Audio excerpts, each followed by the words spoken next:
ठीक हैं? कैसे हैं? अच्छा है? मज़ा है? स्पष्ट है? हर जोर जुल्म के टक्कर में संघर्ष हमारा नारा है। हर जोर जुल्म के टक्कर में संघर्ष हमारा नारा है। हम सब का अपना मैथ मस्ती जिंदाबाद, ये ट्रिक हमारा है। यूट्यूब की दुनिया में पहली बार यह एक इकलौता ट्रिक होगा जो हमारे नाम राकेश सर के नाम से जाना जाएगा। इसलिए आप लोग इस वीडियो में लास्ट तक बने रहिएगा क्योंकि मज़ा आने वाला है।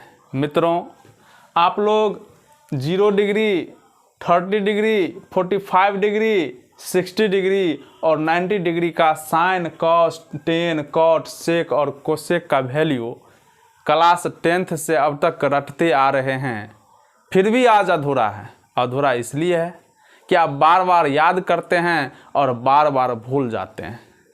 लेकिन अब आपको घबराने की ज़रूरत नहीं है और आज से आप कभी भूलने वाले नहीं हैं, क्योंकि आप सबों के बीच राकेश सर एक मैजिक ट्रिक को लेकर के आया है।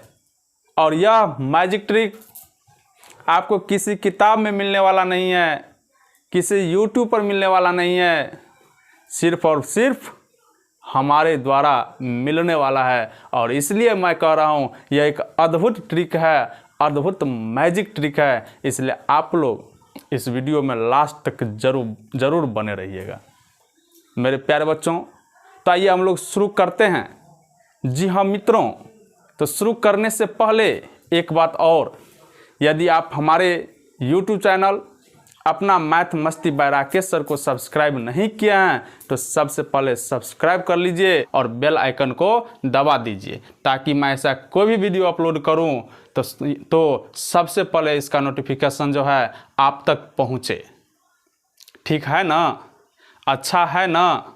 तो मेरे प्यारे बच्चों, आइए अब हम आपको बताते हैं कि ये हमारे पास क्या है। एक राइट एंगल ट्रायंगल। क्या है? एक राइट एंगल ट्रायंगल। सब लोग जानते हैं, सब लोग इसको जानते हैं। ये क्या है? एक समकोण त्रिभुज है। इस समकोण त्रिभुज में जो सबसे लॉन्गेस्ट साइड होती है, जो सबसे बड़ी भुजा होती है, उसको हम लोग कर्ण बोलते हैं। क्या बोलते हैं? कर्ण, हाइपोटेनियस। क्या बोलते हैं? हाइपोटेनियस। ये हमारा थीटा है, तो थीटा के सामने की साइड को हम लोग क्या बोलते हैं? लंब, जिसको हम लोग इंग्लिश में परपेंडिकुलर बोलते हैं। और थीटा से जो सटा हुआ साइड रहता है उसको हम लोग क्या बोलते हैं? आधार बोलते हैं, बेस। ठीक है। तो आपसे हम पूछेंगे तो थीटा के लिए बता दीजिए, तो हमारा लंब का काम कौन करेगा? तो लंब का काम ये पी किया। इस थीटा के रिस्पेक्ट में हम पूछेंगे हमारा आधार बता दो, यानी बेस बता दो। तो बेस कौन सा हो जाएगा? ये वाली साइड, मतलब ये हमारा बी हो गया। और हाइपोटेनियस तो अपने आप अंडरस्टूड रहता है। इस एंगल के लिए भी हाइपोटेनियस यही काम करेगा, इस एंगल के लिए हाइपोटेनियस यही काम करेगा। तो मेरे प्यारे बच्चों, जब थीटा के लिए पी बी एच मालूम हो गया, तब हम आपसे पूछेंगे कि साइन थीटा बराबर क्या होगा? तो पी बाई एच होगा। कॉस थीटा क्या होगा? तो सर बी बाई एच होगा। टेन थीटा क्या होगा? तो परपेंडिकुलर बाय बेस होगा। परपेंडिकुलर बाय क्या होगा? बेस, मतलब क्या? लंबाई आधार। कॉट थीटा क्या होता है? सर बेस बाय परपेंडिकुलर होता है। सेक क्या होता है? सर हाइपोटेनियस बाय बेस होता है। कोसेक क्या होता है? सर हाइपोटेनियस बाय परपेंडिकुलर होता है। ये फॉर्मूला सबको याद रहता है। मेरा उद्देश्य ये बताना नहीं है, मेरा उद्देश्य ये फॉर्मूला बताना नहीं है। ये फॉर्मूला जो कमज़ोर से कमज़ोर स्टूडेंट होते हैं ना, उनको भी ये फॉर्मूला याद रहता है। कैसे सर? ऐसा क्यों?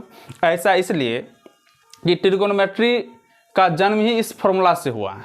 ट्रिगोनोमेट्री का जो है शुरुआत ही हमारा इसी फॉर्मूला से होता है। समझ गए ना?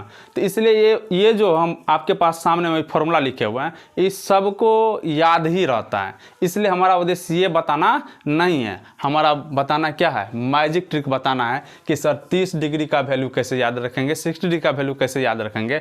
जैसे आपसे कोई पूछेगा कि 30 साइन 30 डिग्री का वैल्यू बताइए, तो कितना बोलिएगा? 1/2। 30 डिग्री का वैल्यू बताइए, तो कितना बोलते थे? 1/√3। तो मेरे प्यारे बच्चों, जब 30 डिग्री और 60 डिग्री का कोई भी ट्रिगोनोमेट्रिकल फंक्शन का वैल्यू आपसे पूछेगा ना, तो उसका वैल्यू जब आप देखिएगा तो उसमें 1 और 2 और √3 इसी 3 नंबर से बना हुआ वैल्यू मिलेगा। इसी 3 नंबर से बना हुआ नंबर मिलेगा, इसी 3 नंबर से बना हुआ वैल्यू मिलेगा। तो कहने का मतलब हुआ कि जब कभी भी आपको हम 30 और 60 का चर्चा करें ना, तो तुरंत मन में आ जाना चाहिए कि 1 और 2 √3 से बना हुआ नंबर मिलेगा। किससे बना हुआ नंबर मिलेगा? 1, 2 और 3 से बना हुआ नंबर मिलेगा। जैसे देखिए मेरे प्यारे बच्चों, हम क्या कहना चाह रहे हैं। जब कभी भी 30 और 60 का हम चर्चा करें, कितना 30 और 60 का, जैसे हम आपके सामने 30 डिग्री, कितना 30 डिग्री एंड 60 डिग्री का चर्चा करें तो तुरंत आपके मन में आ जाना चाहिए 30 डिग्री और 60 डिग्री जो है कोई भी ट्रिग्नोमेट्रिकल फंक्शन इसमें लगाएंगे तो उसका जो वैल्यू आएगा किस नंबर से बन करके आएगा, 1, 2 और √3। किससे बन करके आएगा, 1, 2 √3 से बन करके आएगा। तो देखिए अब हम बोलेंगे 30 डिग्री, क्या बोलेंगे, दोनों के लिए हमारा लेना है 1, 2 √3। 30 डिग्री क्या वैल्यू लेंगे, 1, 2 और √3। क्या ले लेंगे, 1, 2 √3। तो 30 डिग्री के लिए आपने 3 नंबर ढूंढ निकाला, 30 डिग्री के लिए आपने क्या 3 नंबर ढूंढ निकाला, कौन कौन, 1, 2 √3 होगा। मेरे प्यारे बच्चों अगर इसी में हम PBH डिफाइन कर दें कि मेरा कौन P होगा, कौन B होगा, कौन H होगा, तो फटाफट इस फॉर्मूला का इस्तेमाल करेंगे मन में और आंसर फटाफट आएगा। तो मेरे प्यारे बच्चों जैसे थीटा के लिए PBH डिसाइड, सब के सब आपका वैल्यू सामने में डिसाइड है ना। तो बताइए ये 3 गो नंबर में जो आपको तीनों नंबर में सबसे बड़ा जो होगा वो किसका काम करता है, हाइपोटेनस का काम करता है। अब बाकी जो बचा वो एंगल के अकॉर्डिंग बदलता रहता है। तो बताइए इस 3 नंबर में सबसे बड़ा कौन है, सबसे बड़ा कौन है, 2। तो 2 पर मोहर लगा दीजिए कि हमारा हाइपोटेनस हो गया। ये जो 2 आपको देखने को मिल रहा है ये 2 हमारा किसका काम करेगा, हाइपोटेनस का, मोहर लगा दिए ना। अब हमारे पास क्या बचा है, 1 और √3। कौन बच गया, 1 और √3। तो इसी में कोई एक P होगा, कोई एक B होगा। तो हमारे साथ एक गीत गा दीजिएगा, छोटा एंगल के लिए छोटा P होगा और बड़ा एंगल के लिए बड़ा P होगा। क्या, छोटा एंगल के लिए छोटा P लेना है और बड़ा एंगल के लिए बड़ा P लेना है। तो बताइए 1 और √3 में कौन छोटा है, 1 और 3 में कौन छोटा है, ये 1 छोटा है। चूँकि √3 का वैल्यू कितना होता है, 1.73 होता है, मतलब 1 पॉइंट समथिंग होता है। तो भाई 1 और 3 में √3 तो बड़ा हो गया ना। एंगल देखिए तो 30 डिग्री छोटा है कि बड़ा है, कहिएगा सर रिस्पेक्ट बताइए। तो रिस्पेक्ट आपका यहाँ 30 और 60 के लिए हम ये बताए हुए हैं। तो 30 का कंपेरिजन 60 से करना है, किसका, 30 का कंपेरिजन 60 से करना है, 60 से करना है। तो बताइए 30 हमारा क्या है, छोटा हो गया। तो छोटा एंगल के लिए क्या लेना है, छोटा P। तो बताइए 1 में छोटा कौन है, 1 और 3 में छोटा कौन है, 1। तो 1 पर किसका मोहर लगेगा, परपेंडिकुलर का। जब PH आपको पास डिफाइन हो गया तो बाकी जो बचा ये किसका काम करेगा, बेस का ही ना काम करेगा। तो ये हमारा हो गया बेस। अब 30 डिग्री के लिए P अब BH तीनों डिफाइन हो गया। तो अब इसका हम पूछ देंगे कि आपसे बता दीजिए क्या साइन जो है 30 डिग्री, साइन 30 डिग्री क्या होगा, क्या पूछना है, साइन 30 डिग्री। तो अब रटने के सेंस नहीं देना। जब कभी 30 डिग्री की चर्चा कर रहे हैं तो बस ये फॉर्मेट जो है, ये जो फॉर्मेट है, ये स्ट्रक्चर आप बगल में ऐसे करके लिख लीजिएगा, 1, 2 और √3। एंगल देखिएगा छोटा है तो हाइपोटेनस सबसे बड़ा जो रहेगा वो किसका काम करेगा, हाइपोटेनस का, मोहर मार दीजिएगा। तो छोटा के लिए छोटा P, बड़ा के लिए बड़ा P। तो ये स्ट्रक्चर आपके पास डिफाइन हो जाएगा। तो आप कुछ भी पूछेगा ना तो सबका सब निकल जाएगा। जैसे बोलिए साइन 30 डिग्री, तो साइन 30 डिग्री बोलेंगे तो क्या बोलेगा, परपेंडिकुलर बाय हाइपोटेनस। तो परपेंडिकुलर मन में चलना चाहिए, क्या है, 1 है, हाइपोटेनस कितना है, 2 है, निकल गया आंसर। पूछेंगे कि tan 30 डिग्री का वैल्यू बताइए, कितना, tan 30 डिग्री। तो बताइए tan 30 डिग्री, tan थीटा क्या होता है, देखिए परपेंडिकुलर बाय बेस होता है ना। तो परपेंडिकुलर देखिए तो आपके पास कितना है, 1 है, अब बेस कितना है, √3 है, निकल गया वैल्यू।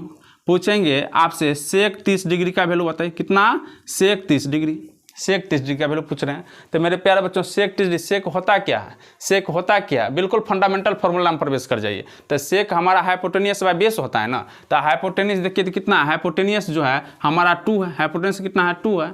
और बेस कितना है, बेस बताइए √3 है, क्या है, √3। तो सेक 30 डिग्री का वैल्यू कितना निकल का आ गया, 2/√3। इस तरह से 6 के 6 इसका जो है 30 डिग्री में sine cos tan cos sec उसे कुछ भी पूछेगा ना तो मन में ये फॉर्मूला चलेगा, ऑटोमेटिक आप वैल्यू रख दीजिएगा। तब अब यदि आपसे कोई पूछेगा कि tan 30 डिग्री होगा तो आँख नहीं मिलाइएगा। तो बहुत बच्चा क्या करने लगता है, आँख मिलाने लगता है कि सर tan 30 डिग्री का वैल्यू क्या होगा। तो कोई किसी का जवाब आएगा √3, किसी का जवाब आएगा सर 1/√3, मतलब कि कन्फ्यूजन में रहता है। तो कन्फ्यूजन में नहीं रहना, 30 डिग्री की चर्चा करेंगे, 30 डिग्री की चर्चा करेंगे तो मन में आ जाना चाहिए क्या, 1, 2 और √3। इसमें ये सबसे बड़ा है तो इस पर किसका मोहर लगेगा, हाइपोटेनस का। अब 30 डिग्री की ना चर्चा किया है तो छोटा एंगल ना है, छोटा एंगल है तो छोटा एंगल के लिए छोटा पी न होगा। तो बताइए 1 और 3 में कौन छोटा होगा? 1। तो ये हमारा किसका काम कर जाएगा? पी का। तो ऑटोमेटिक ये हमारा किसका काम कर जाएगा? बी का। अब 30 डिग्री के लिए स्ट्रक्चर तैयार हो गया, तो आराम से इसको देखना है और सारे रिजल्ट को क्या करना है? लिख देना। क्या समझ रहे हैं ना? तो उसी तरह से अब आइए हम किसका बात करते हैं? किसका? 60 डिग्री का। किसका बात करेंगे? 60 डिग्री का। 60 डिग्री का। तो ध्यान लगाइए, गौर फरमाइए। देखिए 60 का बात करें, कितना? 60 डिग्री। तो इसके लिए किस 3 नंबर को याद रखना है? बताइए, याद क्या रखना है सर? वैल्यू हम जब बोलते हैं तो यही 1 2 3 से बना हुआ नंबर बोलते हैं। तो 60 डिग्री के लिए क्या हो जाएगा? 1 2 √3। बताइए इसमें सबसे बड़ा कौन है? 2 है। 2 पर किसका मोहर लगेगा? बताइए, हाइपोटेन्यूस का। इस पर किसका मोहर लग जाएगा? हाइपोटेन्यूस का। अब यही 1 और √3 में एक पी होगा और एक बी होगा। तो बताइए एंगल हमारा छोटा है कि बड़ा है? एंगल हमारा क्या है? बड़ा है। क्यों बड़ा है? क्योंकि 30 से कंपेरिजन करना ना, तो एंगल बड़ा हो गया। तो बड़ा के लिए क्या लेना है? बड़ा पी। तो बताइए 1 और 3 में कौन बड़ा हो गया? √3। तो इस पर किसका? परपेंडिकुलर का मोहर लगेगा। किसका मोहर लगेगा? परपेंडिकुलर का। तो ऑटोमेटिक बताइए अब किसका काम कर जाएगा मेरे प्यारे बच्चों? बेस का। किसका काम कर जाएगा? बेस का। अब यदि हम आपसे पूछेंगे कि tan 60 डिग्री का वैल्यू बताइए, तो रटने के सेंस से जवाब नहीं देना। tan 60, tan होता क्या है? tan होता क्या है? बताइए, परपेंडिकुलर बाय बेस ना होता है जी। तो परपेंडिकुलर बाय बेस होता है। परपेंडिकुलर कितना है? √3 है। अब बेस हमारा 1 है, तो √3 बाय क्या कर देंगे? √3/1। अब मन में सिंप्लीफाई हो जाएगा तो वैल्यू क्या दे देगा? और √3। समझ में आ रहा है ना? फिर उसी तरह से पूछेंगे, बता दीजिए कॉस जो है 60 डिग्री कितना होगा? तो कॉस होता क्या है? बेस बाय हाइपोटेन्यूस होता है ना। तो बेस देखिए तो आपको दिख रहा होगा, बेस कितना है? 1 है। हाँ, हाइपोटेन्यूस कितना है? 2 है। तो कॉस 60 डिग्री का वैल्यू निकल के आ गया 1/2। बात समझ रहे हैं ना? पूछेंगे कि सेक 60 डिग्री क्या है? तो बहुत क्या रटने के सेंस से इसका उल्टा देखते रहता है। तो मेरे प्यारे बच्चों, उल्टा फुल्टा पे नहीं जाइएगा। जो मैजिक ट्रिक बता रहे हैं ना, उसको आप अपनाइए। बहुत ही शानदार है, बहुत ही जल्दी आपका रिजल्ट देने वाला है। कहीं गलती नहीं होगा, कभी गलती नहीं हो सकता है। तो बताइए सेक 60 डिग्री, सेक होता है क्या? हाइपोटेन्यूस। तो हाइपोटेन्यूस देखिए कितना है मेरे प्यारे बच्चों? 2 है। हाइपोटेन्यूस बाय क्या? बेस ना होता है। बेस कितना है? 1 है। तो 2/1 हो गया। 2/1 इक्वल टू कितना हो जाएगा? 2। हर में सही सेंस को अपनाना है। तो बाकी 3 तो हम बता दिए हैं, और बाकी 3 जो बचा हुआ है ये आप खुद से नहीं लिख सकते हैं, पक्का लिख सकते हैं, क्योंकि हमारे जो कंसेप्ट है, जो लॉजिक है, जो मैजिक ट्रिक है, ज़बरदस्त है। उसकी हेल्प से आप रिटर्न कर सकते हैं। तो क्या देखें, 30 डिग्री और 60 डिग्री का मैजिक ट्रिक हम जान गए। अब हमारा जो है 0 का कंपेरिजन कर लेंगे किसके साथ?